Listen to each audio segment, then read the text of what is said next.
Bien, hermanos, esta es nuestra última clase de esta larga serie que tuvimos sobre creacionismo, donde aprendimos bastante, ¿verdad?, de esos relatos que hay ahí en Génesis capítulo 1, versículo 2.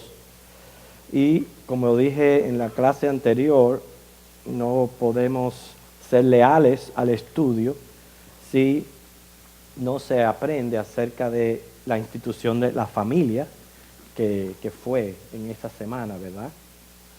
La semana pasada estuvimos viendo algunos términos que uno usa para referirse a esta institución de la familia y aprendimos mucho, especialmente de la palabra cónyuge, como nos ayudaba nuestro hermano David Muñoz a entender cómo realmente funciona una yunta de bueyes y cómo a través de un pincho, ¿verdad?, ellos se les entrena prácticamente a mantenerse en el surco.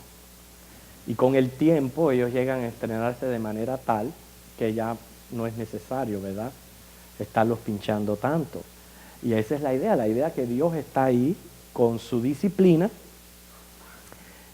y tenemos delante el surco de la palabra de Dios, que es su verdad, su guía, por donde debemos de andar y cómo ambos en lo que es el matrimonio se tratan de salir de ese surco, inmediatamente sienten la pinchada, ¿verdad?, de la disciplina de Dios, porque lo que Dios quiere es lo mejor para nosotros y por eso es que Él nos disciplina de esa manera. Una de las cosas que decíamos en la lección es que es obvio que cualquier matrimonio que tiene problemas es porque o uno de los cónyuges no está siguiendo los preceptos divinos o los dos. Y por eso es que es importante nosotros reconocer la voluntad de Dios para nuestra vida para poderla aplicar. Recuerdo en una campaña que tuvimos sobre la familia, y espero que ustedes también, le dedicamos una sección a las responsabilidades del esposo y otra sección a las responsabilidades de la esposa. Yo no pretendo en esta clase detenerme tanto, pero sí mencionarlas, estas responsabilidades. Esas son las cosas que tenemos que tener en nuestra mente como prioridad si es que queremos hacer la voluntad de Dios y mantenernos en ese surco, llevando el matrimonio en lo que es cónyuge, o sea, llevando el mismo yugo, siguiendo la misma dirección. Y vamos a comenzar con las responsabilidades del esposo. No estoy hablando tanto de roles, porque por mucho tiempo los roles del esposo era salir afuera, trabajar y traer el sustento a la casa, y la dama de casa, la responsabilidad era cuidar de la familia, criar los hijos, atender a su esposo.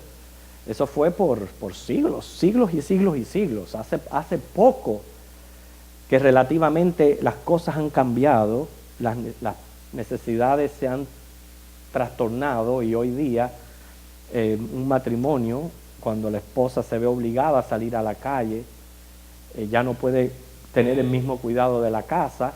El esposo debe también de cooperar con la ayuda de la casa y se ha vuelto así. Pero hay que aprender a vivir según la situación que nos ha tocado vivir, según la época. Y cada matrimonio lo que sí debe de funcionar es en paz y correctamente. Cualquier estilo que hayan adoptado, cualquier método, esa es la manera en que ellos pueden convivir en paz. Por eso yo no voy a hablar de roles, porque los roles en cada familia van a funcionar de acuerdo a la necesidad que tenga esa familia. Yo voy a hablar de responsabilidades delante de Dios. La primera responsabilidad del marido hacia su esposa se encuentra en Efesios capítulo 5, versículos 25 al 27. Esa es la primera responsabilidad del esposo hacia la esposa. Mateo 5, 25 al 27. Perdón, Efesios, sí. Disculpen, Efesios 5, 25 al 27.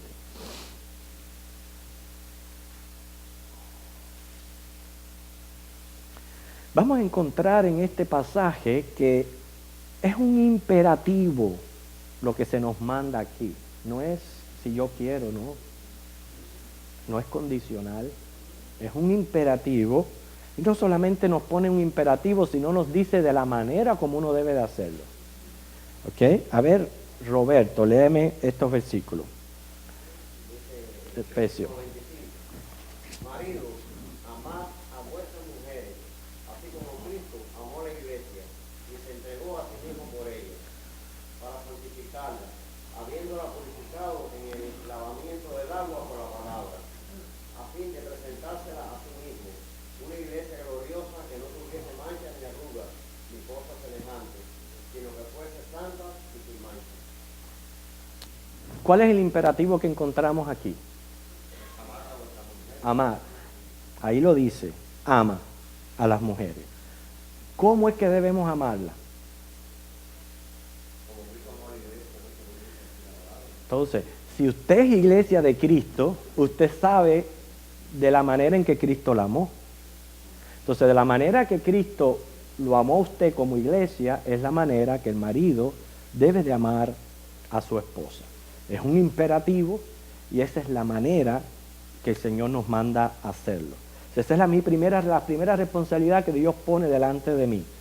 Eso significa, ese amor implica aceptar que ella es una persona imperfecta.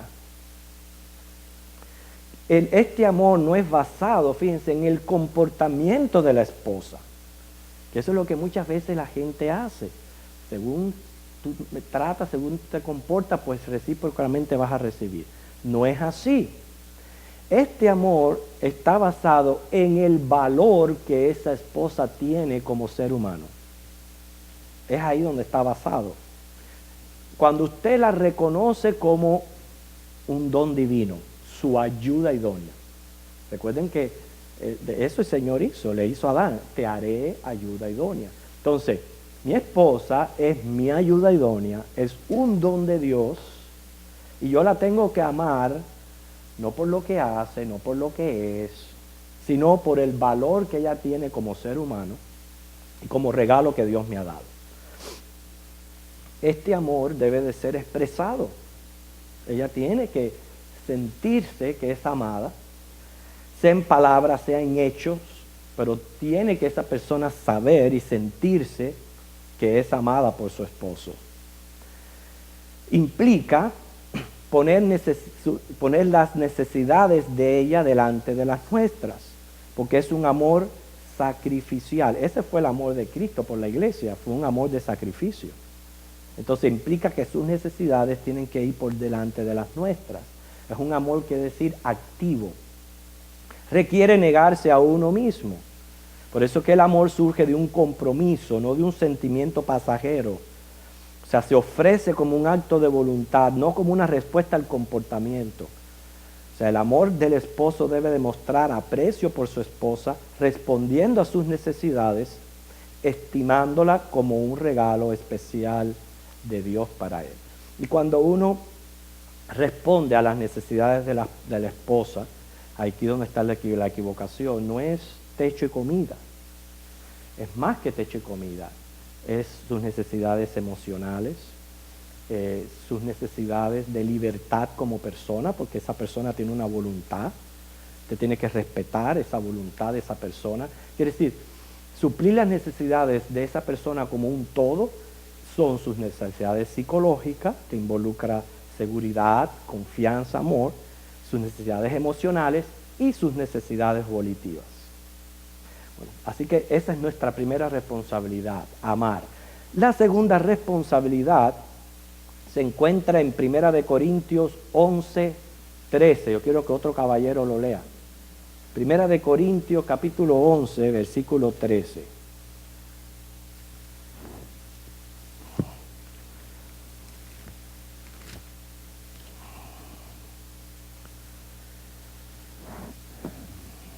11:3, perdón, 11:3, hoy estoy tremendo. 11:3.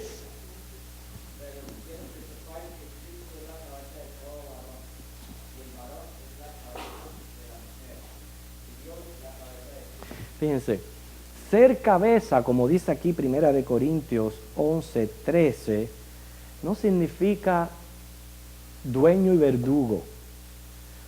Significa responsabilidad, porque eso es lo que hace una cabeza. El cerebro dirige las funciones del cuerpo. Esa es la responsabilidad del cerebro. La responsabilidad del marido no es sentarse en el trono con un látigo a demandar sumisión. Eso no significa ser cabeza.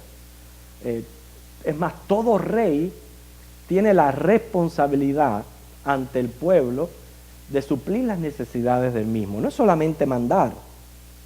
Quiere decir, significa ser un buen dirigente, un buen administrador, un buen guía, un buen proveedor de todas las necesidades de la familia.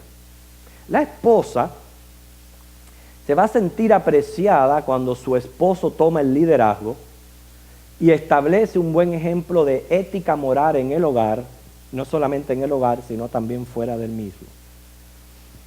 Vamos en breves momentos pues a hablar también de las responsabilidades de la mujer. Y siempre se está, a mí la queja de muchos esposos es que sus esposas no son sumisas. Pero el mal no está tanto en la esposa. El mal está en que el esposo no ha sido un buen dirigente, no ha llevado a cabo su responsabilidad, es abusivo en esta responsabilidad. Entonces, no se gana la sumisión de su esposa. Pero yo estoy seguro, porque así lo hizo Dios. Hermano, esto que estamos hablando es así como nos hizo Dios. Que todo hombre que ejerza una buena responsabilidad en su casa no va a tener problemas con la sumisión de su mujer. No va a tener problemas. Usted le puede poner el cuño. Recuerde que estos son los patrones que Dios está poniéndonos delante. Son patrones que fueron hechos para que funcione el matrimonio de la manera correcta. Y cuando nosotros nos desviamos de estos patrones es cuando comienzan los males en la familia. Guiar el yugo no es ser un verdugo, porque nosotros somos seres, fíjense, interdependientes. Es importante que nosotros sepamos ese concepto. Nosotros somos seres todos interdependientes. Lo leímos ahí en 1 Corintios 11:13. Cristo es cabeza del varón. O sea que el varón no es que está para hacer lo que quiere. El varón sabe que tiene una cabeza a quien someterse él mismo y recibir la dirección y la guía de Cristo. Luego entonces de ese patrón, el hombre viene a ser cabeza de la mujer, pero primero, antes de ser cabeza de la mujer, lo es de Cristo. O sea que vemos aquí que somos seres interdependientes, nos necesitamos el uno al otro y tenemos el mismo valor como criaturas. Si usted puede seguir leyendo en el resto de los versículos de este pasaje, los versículos del 11 al 12, como Dios establece interdependencia entre el hombre y la mujer. Aunque hayamos sido creados por Dios fisiológicamente diferentes, eso no quiere decir que uno sea mejor que otro ni que tenga más valor que el otro ante Dios. Somos seres interdependientes.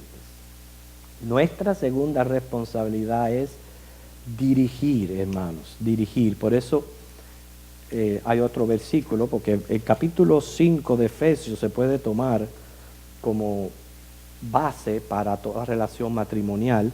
Dice el 23 del capítulo 5 de Efesios: porque el marido es cabeza de la mujer, así como Cristo es cabeza de la iglesia, la cual es su cuerpo y Él es su Salvador. El liderazgo debe de ser ejercido con sabiduría, por eso es cabeza, porque hay que ejercerlo con mucha sabiduría. Debe de estar basado en el diseño original de Dios y no tanto en las habilidades del esposo. Este liderazgo se realiza reconociendo que ha sido Dios quien nos lo ha dado Y como Dios nos ha puesto esta responsabilidad, Él nos va a pedir cuentas. El liderazgo en el matrimonio debe estar basado en principios fundamentales. Fíjense, principios fundamentales, no en el modelo de la sociedad. Si usted se va a fijar en lo que hoy es el modelo de la sociedad, olvídese que va a haber destrucción familiar. Porque la sociedad promueve autoindependencia. Eso es lo que está promoviendo la sociedad hoy día. Yo soy autoindependiente, yo estoy contigo mientras me conviene, mientras está todo bien. El día que ya no me convenga, pues se acabó todo. Ese es el modelo de la sociedad. Y por eso muchos dicen, yo no tengo ni que firmar papel, porque lo que están es basados en sí mismos. Pero el modelo bíblico es la interdependencia, que así fue que Dios nos creó, para ser interdependientes el uno del otro. La responsabilidad de ser cabeza no se trata de obligar a la esposa a someterse, aunque ese liderazgo sea pobre y defectuoso, sino que esta responsabilidad de ser cabeza prácticamente es un reto. Uno tiene que ganarse esa respuesta de la esposa. ¿Cómo? Siendo un hombre íntegro, compasivo y también competente. Es así como se gana el liderazgo. No es obligando, no es cogiendo a la mujer por el cabello y arrastrándola. Es ganándose el liderazgo, siendo competente en el mismo. Pero si usted es un hombre que carece de responsabilidad, son de los que les gusta, como dice, echarse en el reclinable, que la mujer lo haga todo, usted no va a poder exigir mucho liderazgo. Porque ¿qué cabeza usted está haciendo? Si es más cómodo echarse al reclinable y que la mujer lo resuelva todo. Pero no es el modelo bíblico. Es una actitud más bien de siervo. O sea, usted no puede dirigir con credibilidad e integridad si su esposa no se siente amada, apreciada y altamente estimada. Por eso que una responsabilidad va de la mano de la otra. La primera responsabilidad es amar.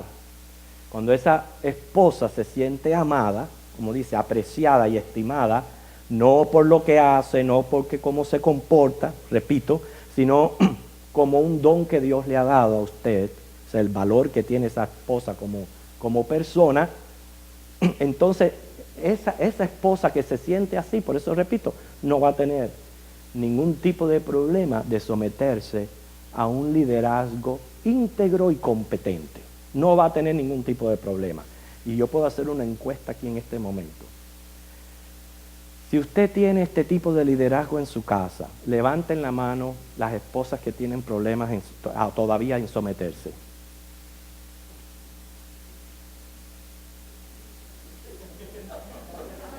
¿Quién levantó la mano?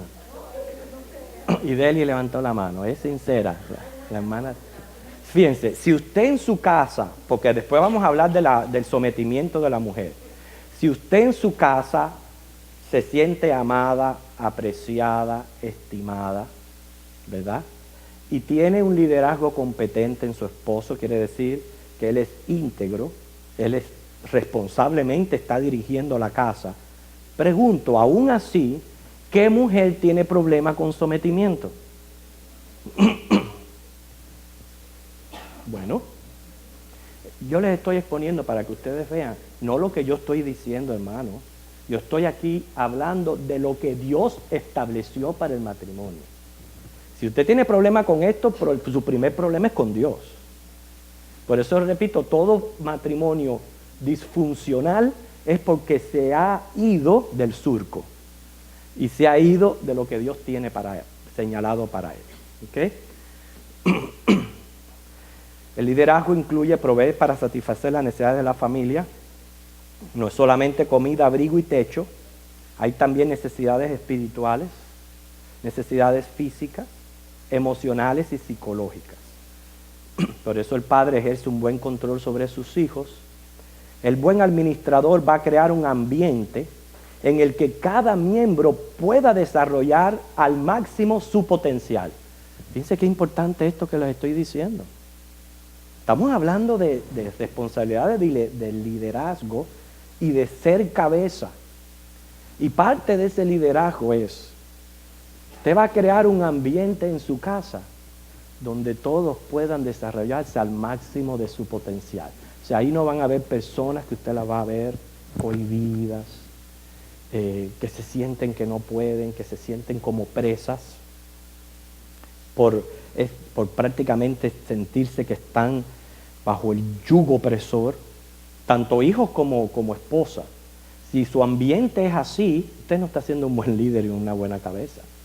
Usted tiene que crear un ambiente, en fin, donde todos en su casa se sientan felices, se sientan bien, se sienten que ese es su hogar. Lejos de degradar a los miembros de su familia, los estimula y anima a lograr sus metas. Así que todo esto entra en la responsabilidad del esposo. La última responsabilidad es cuidar. Así que recuérdense, hombres, amar, dirigir, cuidar. Efesios 5, 28 al 30, lo acabamos de casi de leer, o no lo hemos leído, 28 al 30.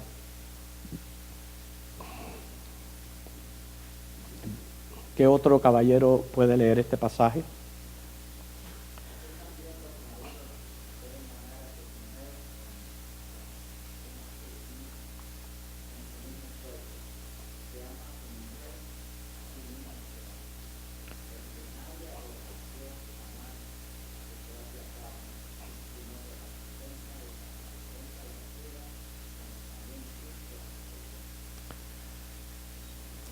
Bueno, hasta ahí está bien, ahí lo dice claro, la tercera responsabilidad del esposo, cuidar y sustentar. Cuidar es velar por el bienestar y el buen orden que haya en la casa. Por eso es que Primera de Pedro 3:7 anima a vivir con ella sabiamente, o sea, atender las cosas que para ella son importantes, atender a las cosas que a ella le preocupan, atender a sus sueños y sus esperanzas. Lo mismo, aunque en un segundo nivel, deben también recibir los hijos. O sea, este cuidado debe verse reflejado en nuestras agendas. O sea, hay que velar por el bienestar de la familia, que todos en casa se sientan seguros, protegidos, amparados por el hombre de la casa. Eso es lo importante, que tanto la mamá como los hijos se sientan esa ausencia y esa necesidad cuando papá no está en la casa. Si la sienten, es porque está ejerciendo, por lo menos en esta parte, un buen liderazgo. Qué triste es que sea todo lo contrario, que tanto la mamá como los hijos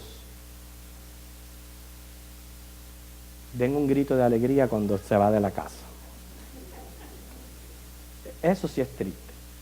Pero si usted ve que su esposa no quiere que usted se vaya, que quiere que usted esté ahí, es porque se siente protegida, segura y confiada. Eso es señal de un buen cuidado. ¿Okay? Después, ahora vamos a ver las necesidades, las responsabilidades de la esposa, pero antes de entrar a las necesidades de la esposa, tenemos 5 minutos. Le vamos a preguntar a las mujeres qué ustedes creen de esto que hemos hablado. A ver, ¿qué ustedes creen? ¿Cómo? De Dios. Sí. Sí. Sí, Señor.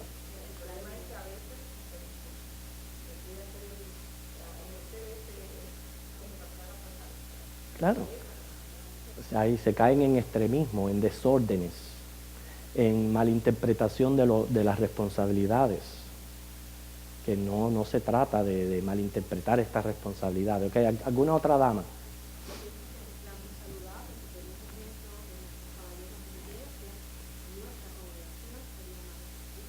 Muy bien, también, por eso, inclusive eso mismo que dice Marta, es lo que le dice Pablo a Timoteo, para los pastores, para los diáconos, sean buenos gobernantes de sus casas, de sus hijos.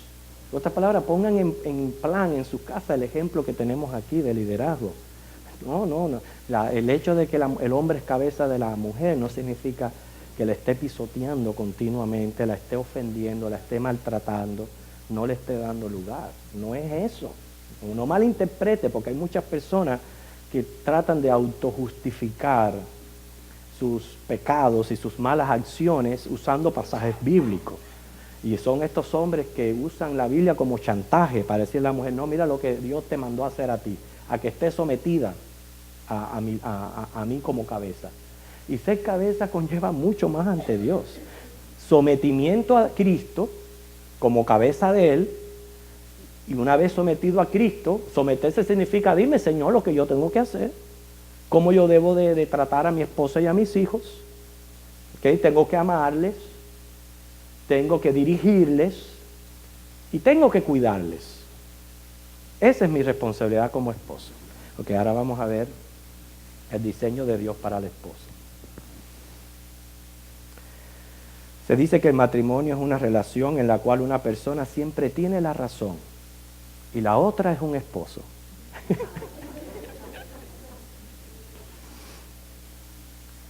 La sociedad, como dije anteriormente, promueve independencia, pero el matrimonio es una relación de interdependencia. La sociedad distorsiona las diferencias funcionales que hay entre el hombre y la mujer. La sociedad promueve derechos, pero no responsabilidades. Sin embargo, la Biblia en Proverbios 14:1 dice, la mujer sabia edifica su casa, mas la necia con sus mismas manos la derriba. O sea, esa sabiduría con que la mujer edifica su casa es entender cuál es la voluntad de Dios. Dice Efesios 5:17, no seáis insensatos, sino entendidos de cuál sea la voluntad del Señor. No acoplarse a la voluntad de Dios es rebelarse contra Él. Y esto es necedad. Por eso es que una mujer que se rebela contra la misma voluntad de Dios es una necia.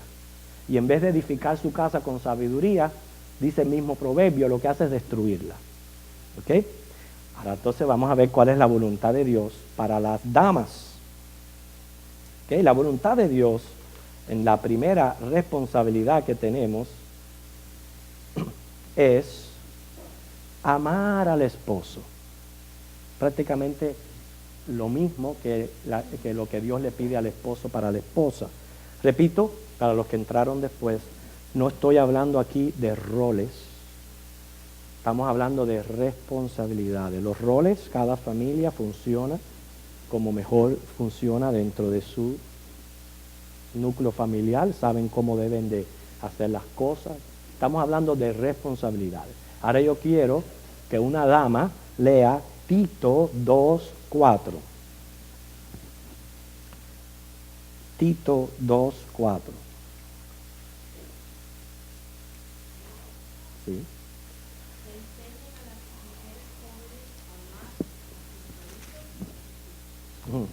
Fíjense, las mujeres deben de amar a sus maridos y a sus hijos. Este amor también es una actitud de aceptación incondicional. Mientras que nosotros no aceptemos que nuestra pareja es imperfecta, está sujeta a cometer errores, y uno no ama incondicionalmente, no va a poder funcionar. Porque esa es nuestra realidad. Si fuéramos perfectos, no hubiera necesidad de exponer estas necesidades. Porque no, la perfección no requiere arreglo. Pero debido a que somos imperfectos, es que Dios nos guía y nos manda. Le dice a las damas, amen a sus esposos. O sea, es amar sin egoísmo, aceptar al esposo tal como él es. Repito, no basado en su comportamiento, sino apreciándolo y valorizándolo como un regalo especial que Dios le ha dado a ella. Recuerda que estamos hablando aquí de un dúo, no de un trío. Entonces, al ser un dúo, se tienen que valorizar el uno al otro, porque se tienen el uno al otro y Dios, y son un regalo de Dios. Amar significa aceptar sus ideas, sentimientos, decisiones, aceptarle a pesar de sus debilidades y fracasos, protegerle de las críticas. Fíjense qué importante es todo esto, porque hay muchas esposas que en vez de proteger al marido de las críticas, lo que se unen es a criticar. Proteger al marido de las críticas, escucharle. Usted dirá, sí, está bien, yo quisiera que me hable. Pero escucharle, orar por él. O sea que, fíjense, esto es tan importante para las damas, que el amor hacia el esposo tenga un impacto tan profundo que pueda haber transparencia. El amor es activo, no es pasivo, por tanto es algo que se lleva a la práctica. Es estar atenta a sus necesidades. El cuidado de la casa debe considerarse, y esto es bien importante, no como una carga pesada, sino un privilegio. Tito 2:5 dice, cuidadosas de sus casas. Por eso yo repito, nosotros no podemos guiarnos por el modelo de la sociedad, porque el modelo de la sociedad hoy día lo que está promoviendo es la vida social ante la necesidad del hogar. Yo sé que no es fácil, repito, hermano, por eso estamos viviendo en una sociedad muy difícil, no es ideal, estamos hablando, puede ser que me equivoque, pero voy a ser bastante generoso con el tiempo que voy a dar. Vamos a darle 50 años atrás. 50 años atrás, la familia vivía el modelo práctico desde el principio. Mamá en la casa, cuidando de los niños, cuidando del esposo, y papá afuera, proveyendo para el hogar. Y eso fue lo ideal por siglos. Hace solamente 50 años, aproximado, que estamos viviendo en la condición de esta presión, esta crisis que estamos viviendo, donde ya no alcanza con un solo salario. Hay que ser un tremendo administrador y programarse muy bien para que usted con un solo sueldo pueda sostener a la familia. La esposa está obligada a salir a la calle. Es obvio que cuando ya regresa súper cansada y agotada, estresada, no solamente física, pero también mentalmente. Yo estoy seguro que no va a ser muy bonito llegar a enfrentarse a los quehaceres hogareños y a las responsabilidades de la casa. No es fácil. Por eso le digo que estos son momentos que los esposos, si esa es la situación de su casa, los esposos tienen que empezar a colaborar con los quehaceres hogareños, porque fregar un plato no lo va a hacer a usted menos hombre. ¿Okay? Freírse un huevo no lo va a hacer menos hombre.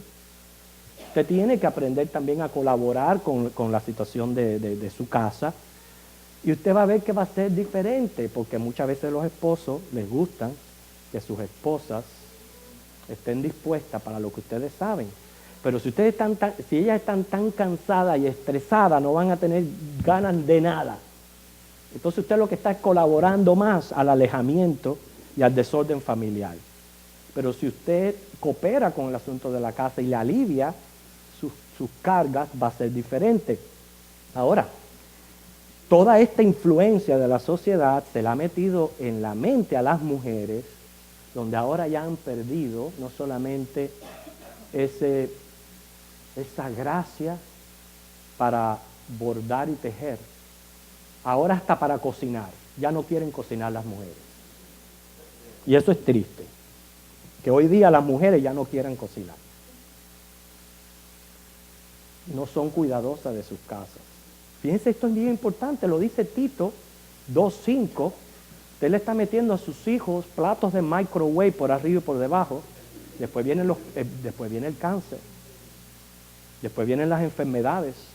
Claro, es más fácil coger una caja frisada, meterla en el microwave y desfrizar un Smart Balance y una cosa así, ya ponérselo así. Y yo no digo que de vez en cuando se presente una situación donde usted tenga que abrir una lata de frijol y calentarla, o una lata de espagueti. Pero hermanas, sean cuidadosas de sus casas, de sus hijos, de sus esposos. Lo dice Tito 2:5. Eso es parte de amar a su familia. La segunda responsabilidad es apoyar al esposo. Apoyo no quiere decir que lo mantenga comiendo pollo, sino esmerarse en apoyarle. Dice Génesis 2:18, no es bueno que el hombre esté solo, le haré ayuda idónea, o sea, una ayuda adecuada para él. Le voy a explicar ahora lo que es no apoyar. No apoyar quiere decir relacionarse con él en una actitud competitiva. Fíjense, la mujer compitiendo con el esposo para ver quién tiene la última palabra y para ver quién es el que verdaderamente tiene los pantalones puestos. Tipo, como las mujeres ahora usan pantalones, también se los quieren tener bien puestos. ¿Okay? Apoyar es no tener una relación competitiva. Usted no está para competir con su esposo. Esa no es su responsabilidad, sino apoyarle para que él pueda desarrollar su gran responsabilidad ante Dios de dirigir, como mencionamos anteriormente. No es la esposa la que va a dar cuentas a Dios por dirigir el hogar, es el esposo. Entonces, ella es la ayuda idónea, entonces ella lo apoya a él, no a dirigir, sino a que él dirija. ¿Entienden la diferencia? Ese es el tipo de apoyo. Y para eso, su rol es de sujeción. La sujeción a veces es mal entendida.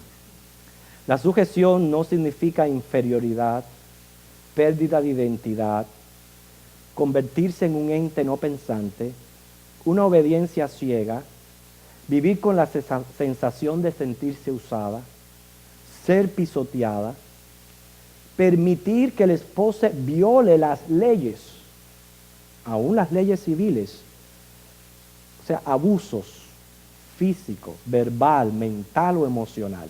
Eso no es sujeción. Sujeción es orden.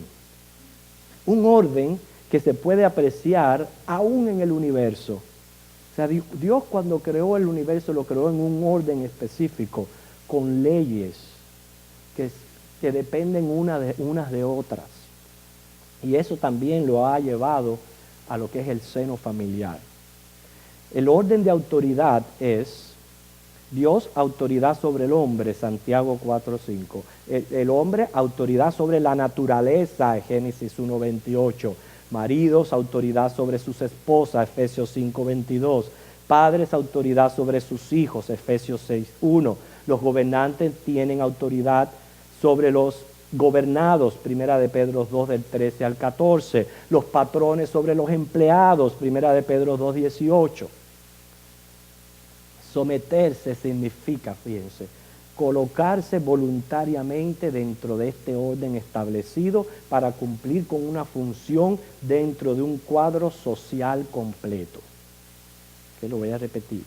Someterse significa que usted se va a colocar de voluntad dentro de este orden que ha establecido Dios, para que pueda cumplir una función dentro de este cuadro más completo.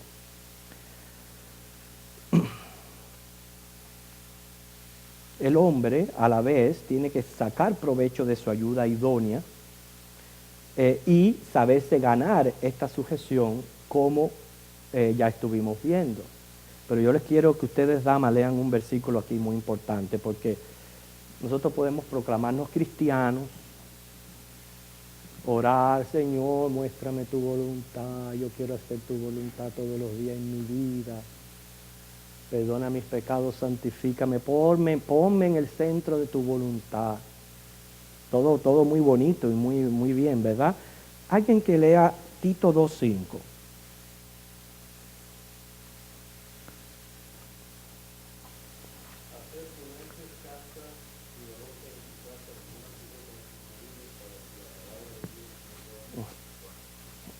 Yo no sé hasta dónde le llegó esa palabra a usted. Sujeta a su marido para que la palabra de Dios no sea ¿qué? Ok, cuando usted no se está sometiendo al liderazgo de su esposo, usted está blasfemando la palabra de Dios. Eso no hay otra manera como ponerlo, ni pintarlo de rosado. Es así. Es simplemente no respetar el diseño que Dios ha establecido para la familia. Quiere decir que apoyar implica reconocer el sacerdocio de su esposo. Recuerde, Si su esposo no es un buen sacerdote, porque es ahí donde está la mujer, tiene que sentirse segura, confiada, apoyada en todo. Entonces cuando le falta, no solo está dando al esposo, ella hace así y tiene que coger la rienda, porque el propósito no es quitarle la rienda al esposo, sino que las cosas se hagan y las cosas salgan bien. Eso es lo que persiguen las mujeres. No es tanto quitarle las riendas al esposo, no. Es que las cosas se hagan y las cosas salgan bien. Porque para eso Dios la hizo ayuda idónea. Ella tiene que estar segura de que todo en su casa está bien. Entonces, si el esposo no ofrece el liderazgo, ella lo hace. Entonces, ¿cómo poder cumplir con esta responsabilidad si usted está teniendo sacerdocios defectuosos? La idea está no suplantar al marido, ayudarlo a él. Puede ser que tome tiempo, yo no sé, a que se levante y tome las riendas del sacerdocio de su casa. Eso es lo que las damas tienen que hacer en apoyo a sus esposas. Apoyar al líder de la casa cuando él tome una iniciativa. No porque yo quiero plantar la mata aquí. No. La mata tiene que ir allí. Señor, si su esposo dijo la mata aquí, la mata es aquí. ¿Por qué tiene que ser allá? Ahí usted no está apoyando las decisiones que su esposo está tomando dentro del hogar.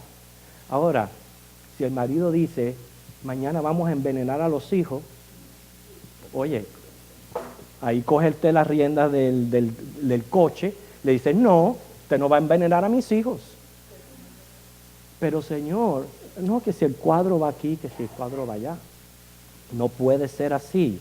Usted tiene que apoyar el liderazgo del esposo cuando él tome la iniciativa, estimularle, fijarse y realzar lo positivo. Estamos hablando de casos de sacerdocios defectuosos. Animarle, confiar su vida a Dios siguiendo el ejemplo del Señor. Comportarse cristianamente y adoptar un espíritu afable y apacible. Y hermana, si usted está aquí y usted es de la que el volcán se le explota demasiado rápido, comience a orar al Señor por un espíritu afable y apacible. Si usted no lo tiene, pídeselo al Señor. Porque así como el Señor quiere que usted apoye a su esposa. Y esto va de un lado para el otro. Cuando el esposo está recibiendo esto de su esposa, y él se va a dar cuenta lo mal que le está. Cuando el esposo obra mal y lo que recibe es un bien de su esposa, eso lo va a ir transformando, lo va a ir cambiando y poco a poco él va a llegar a ser el esposo que él debe de ser bíblicamente. La tercera responsabilidad de la esposa es respetar al marido. Se encuentra en Efesios 5:33. ¿Alguna dama que lo lea, por favor?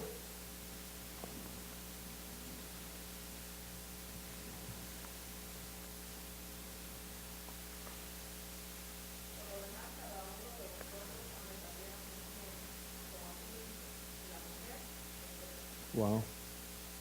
Dice la mujer que respeta a su marido. Usted tiene que respetar a su marido porque en primer lugar usted fue el que la escogió. Ese fue su pareja que usted le dijo que sí y se casó. A menos que haya sido un matrimonio planeado por los padres desde el nacimiento o usted le hayan puesto una pistola en la sien y le hayan dicho, ahora te tienes que casar. Si usted le dijo que sí a esa persona, es porque ese es su esposo y usted lo tiene que reconocer como su esposo, tiene que respetarle como tal. Respetar precisamente es considerarlo. Hay 3 cosas intolerantes para un hombre. Lo voy a mencionar. 3 cosas intolerantes. Si usted quiere no tener paz en su casa, tener discusiones, que haya un ambiente cargado, que haya mal humor y que eso escale a otras proporciones. Si usted no quiere tener esto y lo quiere evitar, le voy a mencionar las 3 cosas que son intolerantes para el hombre. Número 1, que lo humillen. No, porque tú no sirves para nada. Que lo humillen. Que lo degraden. ¿Okay? Y que lo comparen. Son 3 cosas intolerantes para el hombre. Nunca lo compare con otro. Le digo, no, porque mira el hogar de fulanito. No, porque mira cómo fulanito trata a su esposa. No, esas son comparaciones que lejos de ayudar al matrimonio, lo que están haciendo es peor. Esas son cosas que si usted va a respetar a su esposo, va a tener muy pendiente no humillarlo, no degradarlo y no compararlo. O sea, si usted está haciendo eso con su marido, no lo está desrespetando, pare y que el marido deje de sufrir, como dice el dicho.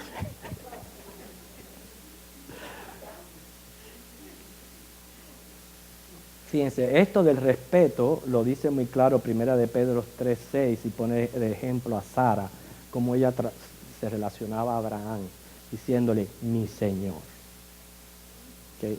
En esa manera. Pero hoy día no es mi Señor, la idea hoy día es la competencia, para ver quién es el que más. Y entonces eso es desorden familiar por completo. El respeto consiste en considerar y conceder un trato y un lugar especial, tener en cuenta el peso de su responsabilidad, tener en cuenta sus necesidades como hombre. Esta es otra muy importante. Tener en cuenta sus diferencias como hombre. El hombre no es igual a la mujer, no tiene la misma capacidad. Ambos tienen sus propias capacidades que Dios se las ha dado para formar un todo, un completo. Pero usted no puede tratar a su esposo como si fuera su hermana y exigirle que haga lo que usted hace o lo que usted piensa. No puede, porque el hombre es diferente a la mujer. Estimularlo, esto no significa convertirlo en un mulo, sino hacer cosas que lo edifiquen a él. Llenarlo de confianza, admirarlo y afirmarlo en lo que hace, siendo ayuda idónea, lo cual comienza aceptando el diseño original de Dios. O sea, aquí la idea es entregarse de voluntad a cumplir con este diseño. Si usted todavía persiste en sus objeciones respecto a estas responsabilidades, ok, persista, pero usted no va a tener un matrimonio feliz. Usted le puede poner el cuño, puede olvidarlo, que si usted persiste en hacer lo contrario a lo que se ha establecido, su matrimonio puede ser que dure 60 años, pero van a ser 60 años de puro infierno en la tierra. Así va a ser. Entonces, en una situación donde usted persiste en no someterse a la voluntad de Dios, ¿va a orar por el otro lado para que Dios haga milagros en lo que hay desordenado? Es imposible, es imposible. Por eso que a ambos, hermanos, tanto al hombre como a la mujer, Dios ha puesto estas responsabilidades. ¿Usted se imagina donde ambos la estén llevando a cabo? ¡Qué perfecto! Donde en un hogar el esposo ama a la mujer, no por lo que hace o por lo que es, sino por el valor que tiene como ser humano y como es mi ayuda idónea, es carne de mi carne, hueso de mis huesos, y yo la amo. Por el otro lado, la esposa también ama al esposo, lo ama incondicionalmente, no por lo que es, sino por lo que él representa para ella. Es el hombre que Dios le dio. O sea, ya ahí hay dando y dando. ¿Ves? La segunda responsabilidad, dirigir. El buen esposo dice, yo tengo que ser un buen sacerdote de mi casa y tengo que tomar decisiones sabias. Tengo que estar pendiente de las necesidades de mi hogar y tengo que, guiado por el Espíritu Santo, proveer un buen sacerdocio. La mujer responde con apoyo. Ella apoya ese sacerdocio, toma voluntariamente su lugar, el lugar que Dios le ha puesto, para poder funcionar en un cuadro más completo, y lo que hace es apoyar el sacerdocio. El hombre, dirigiendo bien el hogar, se da cuenta que a él le falta a veces un poco de materia prima para tomar decisiones correctas. Entonces acepta y recibe de la esposa las sugerencias que, como ayuda idónea, Dios le ha dado un cerebro quizás un poquito más amplio y más precoz, y entonces recibe la sugerencia, pero al final él toma una decisión y ella termina respetando la decisión del esposo. Si la decisión fue mala, el que se estrelló fue él. Si la decisión fue buena, pues gloria a Dios.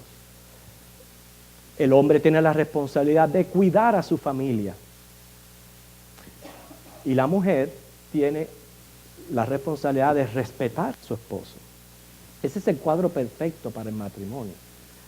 Hermanos, a veces estamos muy lejos de ese cuadro. No hay un matrimonio perfecto.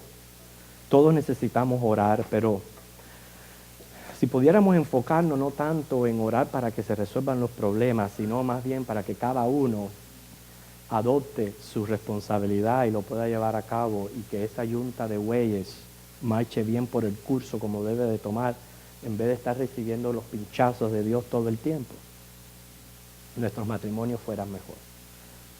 Ya hemos terminado todo lo que es el estudio de creacionismo.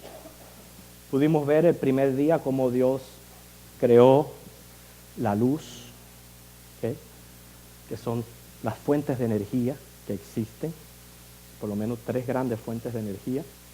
El segundo día creó lo que son los cielos. Al tercer día, la tierra, los mares, las aguas, la vegetación. El cuarto día creó más bien el sol, la luna, las estrellas. O sea que en los 3 primeros días él creó un ambiente. Los últimos 3 llenó ese ambiente. Eso fue lo que hizo Dios, balanceando una cosa con otra. El quinto día fueron los peces y las aves. El sexto día, los animales, el hombre. Y dentro del hombre estamos viendo lo que es la institución familiar. El séptimo día, el día de reposo. Y aquí con esto damos terminada esta sección de clases sobre el creacionismo, que vamos a estar estudiando próximamente. Hay una necesidad premiante de estudiar lo que es escatología o las profecías de Apocalipsis.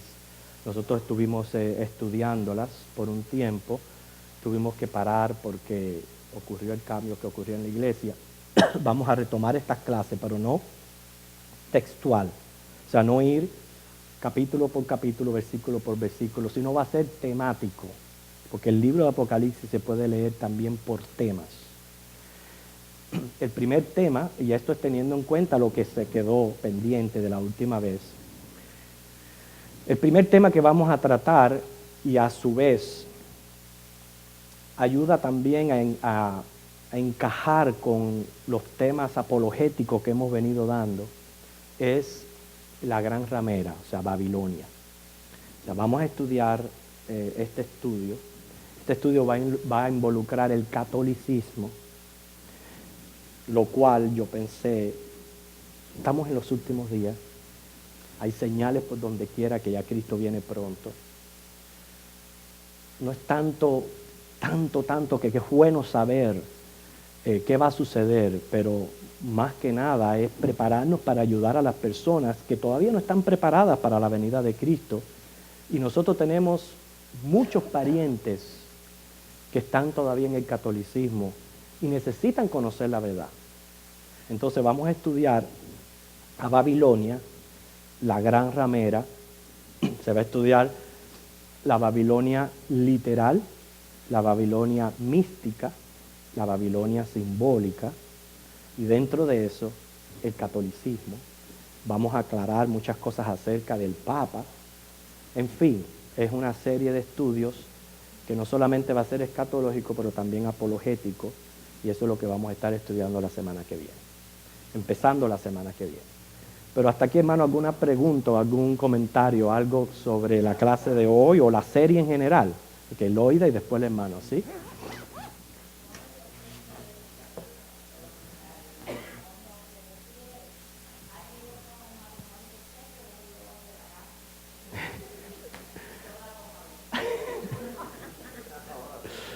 Hermano.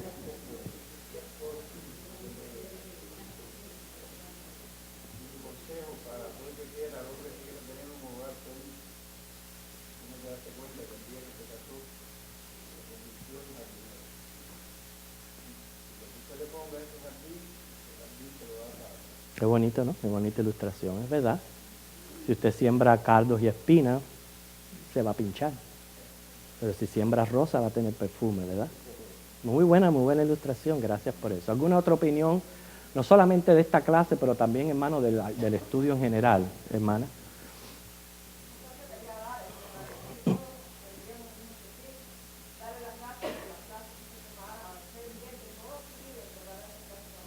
Gracias, hermana. Lo hago para la gloria del Señor. Ya.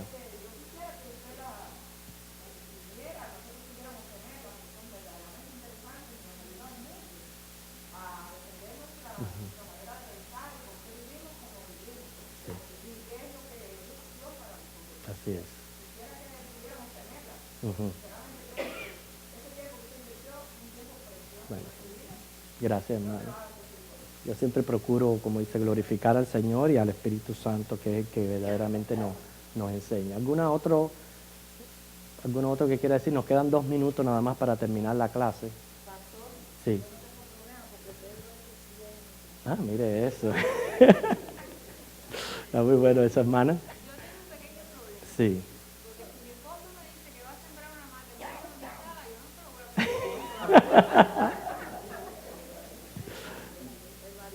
Bueno, si el esposo, déjeme decirle, hermana, que si su esposo va a sembrar una mata en el centro de su casa, no creo que de dirección tenga nada. Ajá. Yo les puse solamente ejemplo de cosas en la vida que no valen la pena ni ponerse a mal con Dios, ni no respetar a Dios, porque ya hemos visto, especialmente la mujer, respete a su marido, no blasfeme la palabra de Dios. Van a haber momentos en que usted, sí, por la imperfección de alguno, va a tener que poner las cosas como son. Pero hermano, a veces la mayoría de los pleitos y las peleas en los matrimonios son por las cosas más insignificantes de esta vida. Y yo se los digo, no tienen suficiente peso y valor para que usted pierda la paz, para que le cause un problema mental, psicológico, enfermedades, porque todas esas peleas, sí, nosotros perdonamos y olvidamos, hermano, pero es como si fuera un barril que las vamos echando ahí. Cuando viene la primera, en medio de una pelea, usted va al barril a sacar la basura y está lleno, pero está lleno de peleitas que surgieron por el color de la mariposa. Es cierto. Ajá.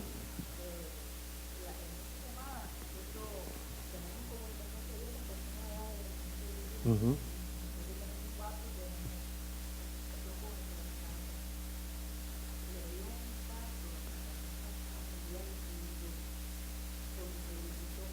¿Ve? Mire eso. Por un disgusto le dio un infarto. Por una pelea. No valió la pena. Son cosas que no valen la pena, hermanos. No valen la pena.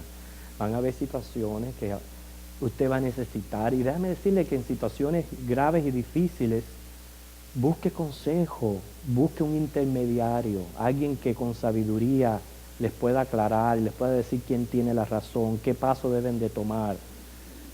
Alguien que usted tenga mucha confianza, que pueda confidencialmente darle una dirección, darle una guía. Esos son en asuntos donde la pareja no puede llegar a una resolución. Pero si son por basuras de esta vida, hermano, no vale la pena.